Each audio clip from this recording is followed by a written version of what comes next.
አይምዬ መቼም የሌላ አትሆንም። የቡቡና የቡቡ ብቻ ናት። የቡቡዬና የቡቡዬ ብቻ ናት። ሀይሚ ወደ ሌላ ወዴትም የትም ወዴትም አትሄድም። ይሄን ደግሞ ማለት ነው አይናችሁ በደንብ ነው የሚያስታውቀው። ትላንትና አየናችሁ እኮ እሷ እንዲህ ክንፏን ዘርግታ ስትንደረደር አንተን ለማቀፍ፣ አንተ ደግሞ አቅፋት እንባህ ሲመጣ አላየንም እንዴ? ምን ለማለት እየተፈለገ ነው? የለቀቀው ሙዚቃ ብሩኬ እናንተማ መቼም መቼም መቼም አትል እንደው ሰማይ ዝቅ ምድር ከፍ ቢል እናንተ መቼም ትለያያላችሁ ብዬ አይደለም በእውኔ በህልሜ ራሱ ላስበው አልችልም። ሰላም ጋይስ እንዴት ናችሁ? ደህና ናችሁ? ወይኔ ያለው እግዚአብሔር ይመስገን። በያላችሁበት ዓለም ዳርቻ ሰላማችሁ ብዝዝት ትርፍርፍ ይበልልኝ። ጨረቃ ፋሚሊ በጠቅላላ ሰላማችሁ ይብዛልኝ። እንዲሁም የማዳም ቅመሞች እህቶቼ አሁንም እንግዲህ ፈጣሪ ጠብቃችሁ። ነገሩ እየተባባሰ እየተካረረ ነው። እያየን ያለው ነገር ከባድ ነው። ቤሩት ኳታር እያየሁ ነው። በስማም የሆነ ቪዲዮ ምናምንና በጣም ነው የሚያስፈራው። እግዚአብሔር ይጠብቃችሁ ፈጣሪ እሱ ጥላ ከለላ ሆናችሁ እህቶችን ሞች እንግዲህ እመብርሃን ከእናንተ ጋር ትሁን። ብሩኬ እንግዲህ ቲክቶክ ላይ የሆነ ዘፈን ፖስት አድርጓል። መቼም ለሀይሚዬ ነው። አዎ አምሮብሃል፣ ደግሞ መነጽሩ ያምራል።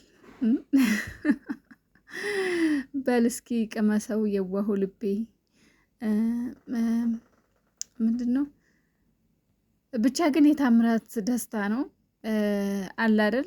ልቤ ያልጠረጠረም የሌላ እንደምትሆኚ በልቅመስ የዋህ ልቤ ምናምን ነው የሚለው ዘፈኑ። የታምራት ደስታ በጣም የቆየ ዘፈን ነው፣ በጣም ተወዳጅ ዘፈን ነው እና ብቻ ግን ያው ሮሮ ነገር ነው። አይዞህ ቡቡዬ፣ የእውነት በጣም ታሳዝናለህ አንተም እውነት ለመናገር ያው አንተንም ለመረዳት የተረዳህ ሰውም አለ፣ ያልተረዳህ ሰውም አለ። ያው አንተም እኮ ውስጥህ የክፋት እንዳልሆነ እናውቃለን። ግን አንዳንዴ ሰዎች አይደለን ተፈጥሮ የሚባል ነገር አለ። ተፈጥሮ ምንድነው? ድርቅና እንዲሁም ደግሞ አለማወቅ ማለት አለ አይደለ? ሰውን እንዴት ብለን ማሳመን እንዳለብን አገባባችን የሆነ እውቀት የራሱ የሆነ ያስፈልገዋልና ቡቡዬም ያው የዋህነት ነው። እውነት ለመናገር የዋህ ስለሆነ ነው እንጂ መቼም ለክፋት አስቦ ወይም ደግሞ ሀይሚን ዝቅ ለማድረግ ፈልጎ ነው ብዬ አላስብም። እኛም ደግሞ በጨዋ መልክ ቡቡዬ እንደዚህ አድርግ የምንለው እናንተን ስለምንወድ ስለምናከብር፣ አብራችሁ እንድትቀጥሉ ፍቅራችሁ እንዲቀጥል ስለምንፈልግ፣ ስህተታችሁ እንድታስተካክሉ ስለምንፈልግ ነው እንጂ እኛ ሁለታችሁም ለእኛ አንድ ናችሁ። የምን ጊዜም ጸሎታችን እናንተ አንድ እንድትሆኑ ነው፣ ሌላውን አይደለም። ፈጣሪ ፍቅራችሁን አብስቶት አንድ ሆናችሁ እንድትኖሩ ነው እንጂ ሌላ ምንም አላማ ያለው ሰው አለ ብዬ አላስብም። ሌላ አላማ በቃ የእናንተ ፍቅር ብቻ ነው እኛ የሚያሳስበንና ዙሩ ያማለ ክፉም ተናገሩ መጥፎም ተናገረ ሰው ለእናንተው ነው። ሌላ ደግሞ አንዳንድ እህቶችን ብሩኬና ሀይሚን ለመምከር ገስ ላይ የተቀመጡ እህቶችን እየመጣችሁ የምትሳደቡ ሰዎች ልቦና አይስጣችሁ፣ የእውነት ልቦና አይስጣችሁ። የሰው ልጅ እውነት ሲናገር መታችሁ የምትሳደቡ ባይዘወይ ማለት ነው። እነሱ እንዲስተካከሉ ነው ሁሉም ሰው የሚናገረው። ገባችሁ? እንደዛ አትሆኑ፣ ብሩኬ እንደዛ አታርግ፣ ሀይሚ እንደዛ አትሆኚ ሰው ብሎ የሚናገረው እነሱን ስለሚወዷቸው አንድ እንዲሆኑ እንዳይለያዩ ተለያይተው እንዳይቀሩ ሰው ለምን ይገባል ምናምን እያሉ የሚናገሩት ዞሮ ለነሱ ሮና አደብ ግዙ ባካችሁ። ያልሆነ ነገር አትናገሩ። ገስት ቁጭ ብለው ጥሩ የሚያወሩ እውነታው የሚናገሩ ብሩኬ ከስተቱ እንዲታረም ሀይሚ ከስተቷ እንድትታረም የሚናገሩትን እህቶች እየመጣችሁ የምትሳደቡ የምር ልቦና ይስጣችሁ። እናንተ የነ ብሩኬ ወዳጅ አትመስሉኝም። የእውነት ጎራ የምትለዩ በተለይ አንድ ሰው ሲሳሳት ማለት ነው ማረም ነው መጨመር ነው። ይሄ ነገር አሁን ልንተራረም ነው አይደል? እነዛን እንዴት ነው የምታርሚያቸው? እነዛን ከነመፈጠራቸው ነው ያላስባቸው አይደለም አልችላቸውማ። እነዚህ ደግሞ እሷን የሚወዱ ሙትት ብለው ስለዚህ እንትን ያደረጓት እንደ ጥርታቸውን ጠልጥለው እዚህ ጋር ያደረሷት ደግሞ እሷ ስትታመም ያማቸዋላ።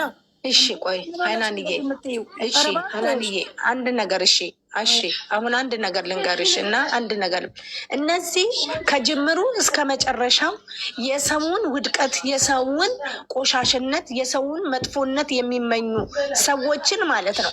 አሁን ኃይለኛ ጎርፍ ዝናብ ሲዘንብ ሁሉንም ግብስብሱን ነው አደለ ጠርጎ የሚሄደው። እነዚህ ሰዎች እኮ እንደ ሁሌም ይችን ልጅ ዝቅ እንዳረጉ፣ ይችን ልጅ እንዳቆሸሹ፣ ይችን ልጅ እንደዚህ ያለ ስም እንደሰጡ የሰማይ አምላክ እኮ አንድ ቀን ፍርድ አለው። አሁን እኛ ሰሞኑን ይሄ ነገር ይፈጠራል፣ ጦርነቱ እሳት ይመጣል ብለን አሰብን።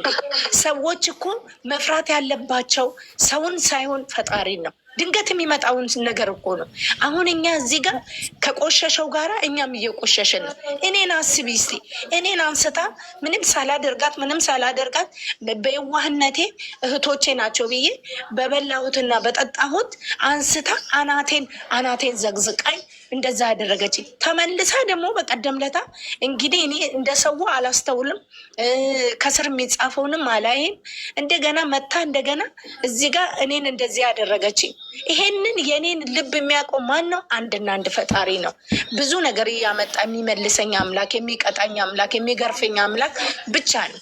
ሰዎች ግን ማለት ነው እኛም ወደ ራሳችን ሆነን ማለት ነው። አያናድድም እኮ አይደለም፣ አያሳርርም አይደለም እኮ፣ አያበሳጭም አይደለም እኮ።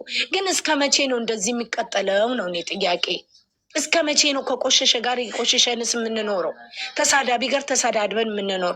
ጥቂት ናቸው አላችሁ እናንተ እኮ ከኔ በደንብ ነው የምታውቁት እነዚህን ሰዎች። እኔ እኮ ምንም አላውቅም። አሁን እኔ በድምፅና በአንዳንድ የሃይሚንም ሆነ ብሩክና ሃይሚን ወዳጅም ሆነ የሚደግፉትን አንዳንድ እንደዚህ በደንብ የማወራቸው ምስቅ የምጫወት ለችግሬ ጊዜ የደረሱትን ሰዎች አሁን ለይቼ በደንብ አውቃለሁ። ግን አሁን ውስጥ ለውስጥ ደግሞ በደንብ የማላውቃቸው አሉ። እኔ አሁን ቤት በምከፍት ሰዓት ገብቶ ሊዘበራርቁ ሊበሳበሱም ሊችሉ ይችላሉ።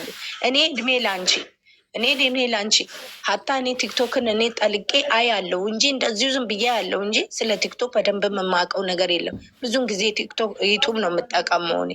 እና ይሄ ነገር ማለት ነው ለምን እኛ በፈጣሪ ስም ጥሩ ነገር አስበን ይሄ ልጅን ጥሩ ኮሜንት እየጻፍን ይሄ እዚህ ጋር ለአንተ አስፈላጊ አይደለም። ያንተ እንደዚህ ጥቂት የሆኑ ሰዎች ብሩኬ እንደዚህ ልጅቷን እንዲህ ያደረጉ ነው፣ ለአንተም የሚጠቅሙም አይደሉም፣ ለአንተም መጥፎ ነገር እንትን የሚሉ መጥፎ የሚያስቡ ናቸው ብለን ለምን ጥሩ ነገር ጽፈን እነዚህ ልጆች ወደ ራሳችን ለምን አንሰበስብም? አያውቃቸውም። አያውቃቸውም። ግን የእናቴ ልጅ ይኸውልሽ እኔ ሃይሚዬንም ብሩክንም ጥሩ ነገር እያደረግን ሆድ የማያሻክር የማያለያይ ነገር የማያራርቅ ነገር ብናደርግስ? እሺ መልካምነት ለማን ለእኔ ብዙ ነገር ሆንሽ፣ ከኔ ግን አታገኝም። እግዚአብሔር ነው መልካምነቱን የሚሰጥሽ። ለእኔ ሰላምዬ ለእኔ ምን ሆነች? ዛሬ እንደኔ ለዛውም ከሀረቤ ቁጭ ብላ ሳይሆን ከአንድ ሀገር አንድ ሀገር እየሮጠች ዛሬ 2,000 ብር ላጣርጋ ወይ የወር ደመወዟ ነው። ለእኔ ያንን ንብረቴን ማሳለፍ ማለት ምን ማለት ነው? ከሳሚልኝ እኮ አይደለም ግን ከሰማይ አምላክ ለሴት ልጅ ለእህቷ ታላቋም ሊሆን ይችላለሁ እቺ ልጅ እውነቴን ነው የምለው። ለእኔ እኮ ክብር የሰጠችኝ ከሰማይ አምላክ ክብር ታገኛለች እኮ። ከልቤ ከአንጀቴ እኮ ነው የምናገረው።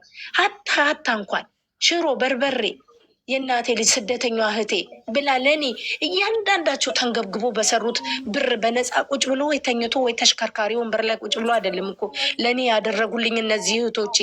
እነዚህ መልካም ፈጣሪ መልምሎ እንደ ባቄላ ፍል ውሃ የሚያወጣቸው ስንት ደጋጎች እህቶች አሉ እኮ። እነዚህ ከእንደነዚህ አይነት ሰዎች ጋር እንዲደባለቁ አልፈልግም እኔ። እውነቴን ነው። እሺ ይሁት እስቲ የሚመጣውን በግድ በአንዳንዳችን ላይ ነገሮች ሁሉ መድረስ አለባቸው እንዴ ወገኖቼ? ተኝተን እኮ ሞትን ይዘን ቆመን ሞትን ይዘን ሄደን ሞትን ይዘን አይደለ እንዴ? እሺ እኔ ሳሚልኝ እንዴት ትሆናለች? 2 ወር ሊቀረኝ ልሳፈር ያልኩ ልጅ ይሄ ነገር መጣ፣ በመልካም ተቀበልኩት። እህቴ ክበሪልኝ፣ ከምንም በላይ ክበሪልኝ ሀናንዬ።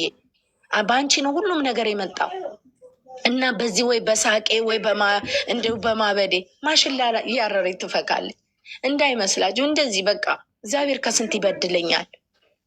እናንተን የመሰለ መልካም እህቶች ደጋጎች፣ ልበ ንጹህ ልበ ቀናዎች ሰጠኝ ለእኔ። እዚህ ጋር ደግሞ ለእኔ እንደሆናችሁ ለእኔ ሁሉ ነገር ማን ያደረገልኝ እኮ እያንዳንዱን እኮ ልቤ ላይ ለፈጣሪ እየነገርኩ እውነቴን ነው። እግዚአብሔር ደግሞ እውነቴን ነው። መቼም ከ5ቱ አንዱን ይቀበለኛል ሳመሰግነው። ግን አሁን ውስጤ እኔ አሁን ያለሁበት ከአንዱ ጋር አንዱ ለማየት ነው አይደለም። እንዲህም ሆኜ ደግሞ ለእነሱ እጨነቃለሁ። የራሴን ጭንቀት ትቼ እስቲ እኔ